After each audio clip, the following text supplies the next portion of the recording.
Hey, it's Clay, and this will be a video chart on ticker symbol TNXP. We will take a look at the 30-minute time frame. Real quick, what do I mean by 30-minute in case maybe you're new to charts? Instead of each one of these candlesticks here representing 1 day's worth of price action, which is what you would normally see, each one represents 30 minutes. So while this here may look like several days worth of time, it's actually today's price action broken down into 30-minute time slices.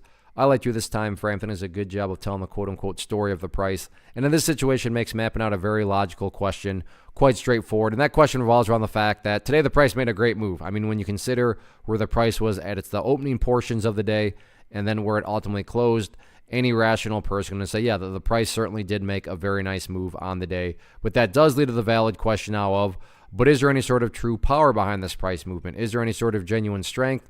Or is this just some sort of knee-jerk reaction, dead cat bounce type move? I have no idea, but like I said, by using charts, we can make mapping out that question very straightforward.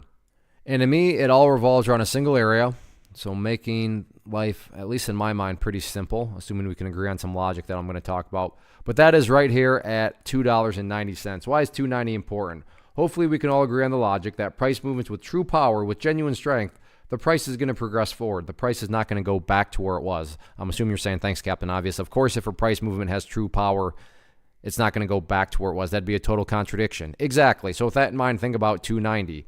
Any sort of breaks below there, or worse yet, if the price separates to the downside, what would that be doing to the price? That would literally be putting the price right back inside of that range that it just broke out of. Again, going back, not a sign of true strength. Whereas let's say the price goes down here, behaves in this manner, and then starts to work its way back upwards.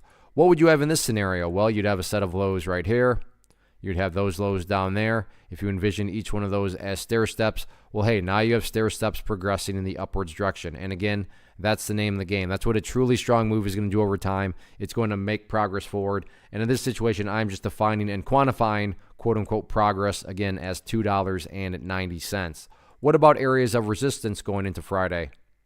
As far as where the sellers are at, not saying it's got to get up there or break through it or anything like that, but the next kind of overall grouping right up there around $3.37, which comes from a few days ago, up around there. So keep an eye on that, but again, by no means is that like a requirement that's got to be broken on Friday or even next week or anything. Top priority right now is just building upon this momentum because there's no doubt about it. A lot of momentum occurred today. Now it's just a question of can the price build upon it? We will see.